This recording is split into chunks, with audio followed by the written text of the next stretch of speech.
Attorney general Shri Venkat रमणी जी, bar council के अध्यक्ष Madan Kumar Mishra ji, supreme court bar association के अध्यक्ष श्री कपिल सिब्बल जी, सुप्रीम कोर्ट के न्यायमूर्तिगण, पूर्व मुख्य न्यायाधीशगण, उपस्थित अन्य महानुभाव, देवी और सज्जनों, आपको सभी देशवासियों को संविधान दिवस की बहुत बहुत शुभकामनाएं। भारत के संविधान का ये 75वां साल पूरे देश के लिए एक असीम गौरव का विषय है। मैं आज भारत के संविधान को, संविधान सभा के सभी सदस्यों को आदरपूर्वक नमन करता हूं। साथियों, हम लोकतंत्र के इस महत्वपूर्ण पर्व का जब स्मरण कर रहे उस समय ये भी नहीं भूल सकते कि आज मुंबई में हुए आतंकी हमले की भी बरसी है। इस हमले में जिन व्यक्तियों का निधन हुआ, उन्हें मैं अपनी श्रद्धांजलि देता हूं।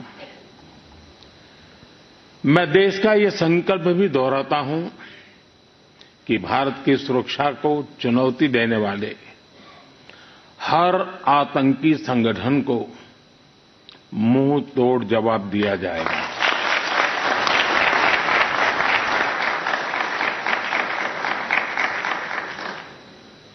साथियों, संविधान सभा की लंबी बहस के दौरान भारत के गणतांत्रिक भविष्य पर गंभीर चर्चाएं हुई थी। आप सभी उस डिबेट से भलीभांति परिचित हैं और तब बाबा साहब आंबेडकर ने कहा था, Constitution is not a mere lawyer's document. Its a spirit is always the spirit of age. जिस स्पिरिट की बात बाबा साहब कहते थे वो बहुत ही अहम है। देश काल परिस्थिति के हिसाब से उचित निर्णय लेकर हम संविधान की समय समय पर व्याख्या कर सकें, ये प्रावधान हमारे संविधान निर्माताओं ने हमें दिया है। हमारे संविधान निर्माता ये जानते थे कि भारत की आकांक्षाएं, भारत के सपने समय के साथ नई ऊंचाई पर पहुंचेंगे। वो जानते थे कि आजाद भारत की और भारत के नागरिकों की जरूरतें बदलेगी, चुनौतियां बदलेगी। इसलिए उन्होंने हमारे संविधान को महज कानून की एक किताब बनाकर नहीं छोड़ा, बल्कि इसको एक जीवंत, निरंतर प्रवाहमान धारा बनाया। साथियों, हमारा संविधान हमारे वर्तमान और हमारे भविष्य का मार्गदर्शक है। बीते 75 वर्षों में देश के सामने जो भी चुनौतियां आई हैं, हमारे संविधान ने हर उस चुनौती का समाधान करने के लिए उचित मार्ग दिखाया है। इसी कालखंड में आपातकाल जैसा समय भी आया और हमारे संविधान ने लोकतंत्र के सामने आई इस चुनौती का भी सामना किया। हमारा संविधान देश की हर जरूरत, हर अपेक्षा पर खरा उतरा है। संविधान से मिली इस शक्ति की वजह से ही आज जम्मू कश्मीर में भी बाबा साहब का संविधान पूरी तरह लागू हुआ है। आज वहां पहली बार संविधान दिवस मनाया गया है। साथियों, आज भारत परिवर्तन के इतने बड़े दौर से गुजर रहा है ऐसे अहम समय में भारत का संविधान ही हमें रास्ता दिखा रहा है, हमारे लिए गाइडिंग लाइट बना हुआ है। साथियों, भारत के भविष्य का मार्ग अब बड़े सपनों, बड़े संकल्पों की सिद्धि का है। आज हर देशवासी का एक ही ध्येय है, विकसित भारत का निर्माण। विकसित भारत का मतलब है जहां देश के हर नागरिक को एक क्वालिटी ऑफ लाइफ मिल सके, डिग्निटी ऑफ लाइफ मिल सके। ये सामाजिक न्याय, सोशल जस्टिस का भी बहुत बड़ा माध्यम है और ये संविधान की भी भावना है। इसलिए बीते वर्षों में देश में लोगों के बीच आर्थिक और सामाजिक समानता लाने के लिए कई कदम उठाए गए हैं।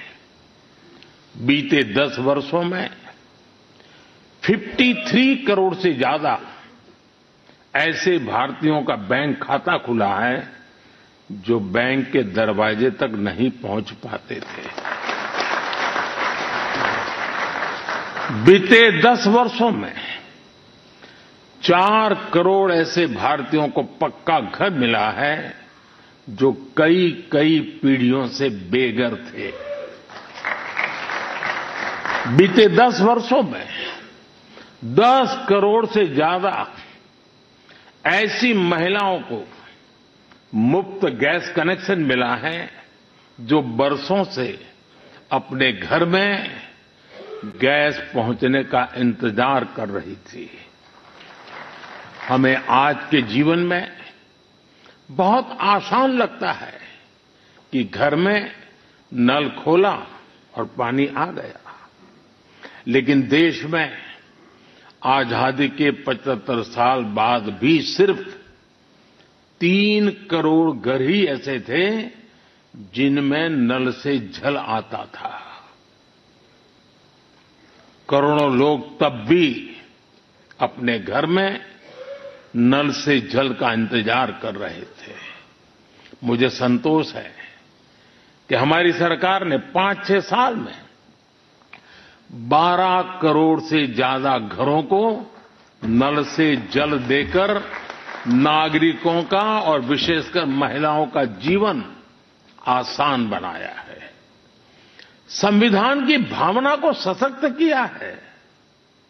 साथियों, आप सभी जानते हैं कि हमारे संविधान की मूल प्रति में भी प्रभु श्री राम, माता सीता, हनुमान जी, भगवान बुद्ध, भगवान महावीर, गुरु गोविंद सिंह जी सभी के चित्र हैं।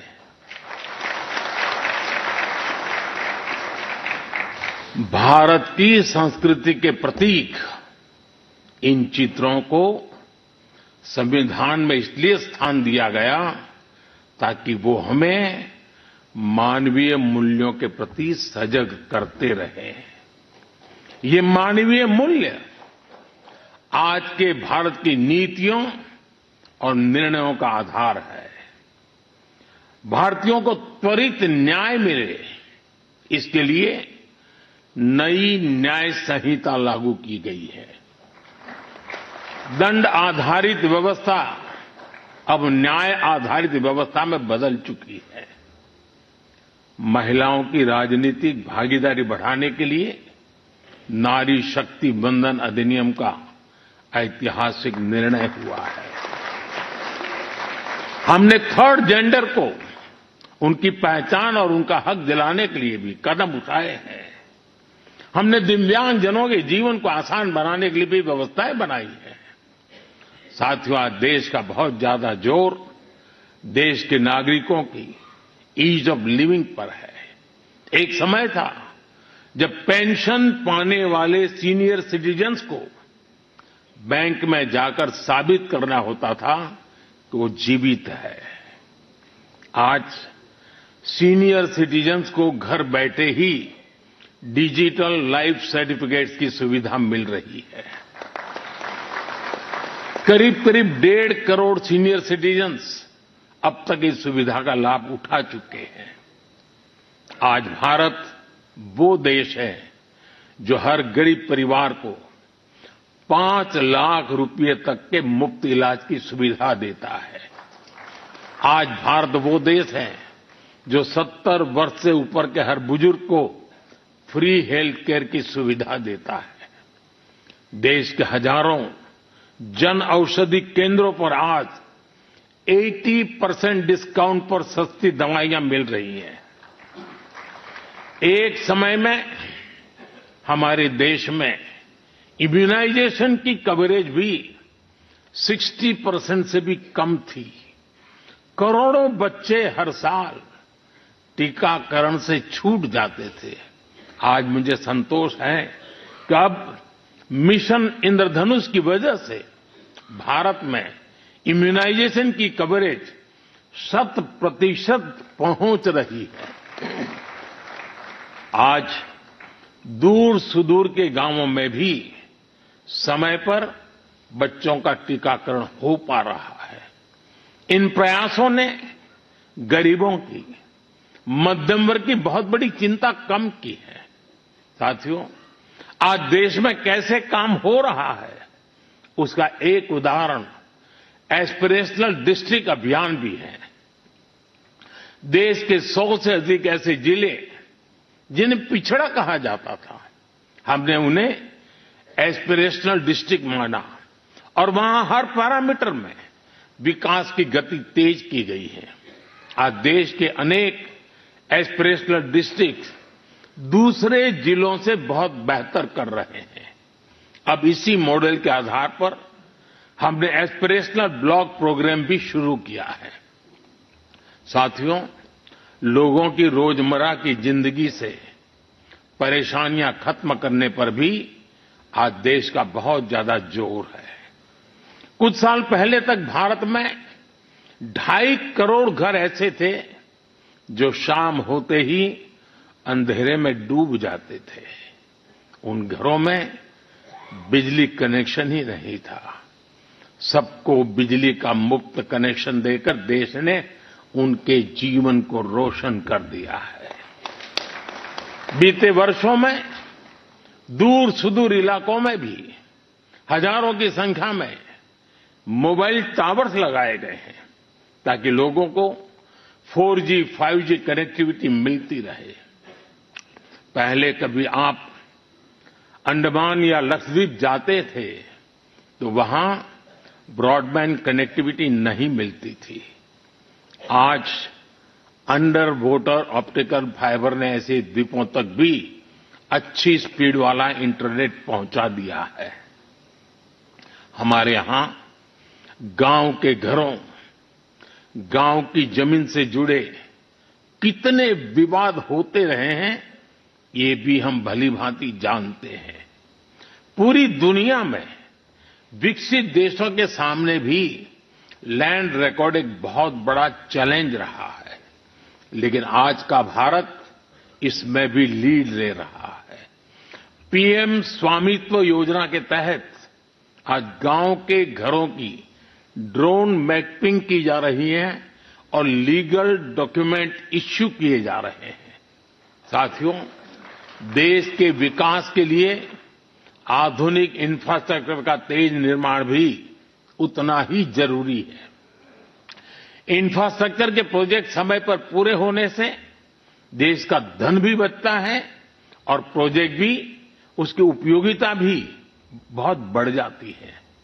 इसी सोच के साथ प्रगति नाम से एक प्लेटफॉर्म बनाया गया है जिसमें इंफ्रा प्रोजेक्ट्स का रेगुलर रिव्यू होता है और इनमें से कुछ प्रोजेक्ट्स तो ऐसे होते जो 30, 40 साल से पेंडिंग थे। मैं खुद इसकी मीटिंग को चेयर करता हूं। आपको जानकर अच्छा लगेगा कि अभी तक 18 लाख करोड़ रुपए के ऐसे प्रोजेक्ट्स को रिव्यू करके उनके सामने की अड़चनों को दूर किया जा चुका है।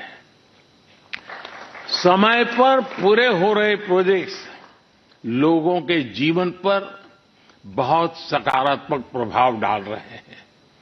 देश में हो रहे ये प्रयास देश की प्रगति को भी गति दे रहे हैं और संविधान की मूल भावना को भी सशक्त कर रहे हैं।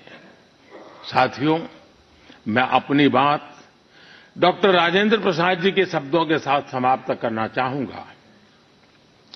26 नवंबर आज के ही दिन 1949 में संविधान सभा में अपने समापन भाषण में डॉक्टर राजेंद्र प्रसाद जी ने कहा था, भारत को आज ईमानदार लोगों के एक समूह से ज्यादा कुछ नहीं चाहिए जो अपने हितों से आगे देश का हित रखेंगे।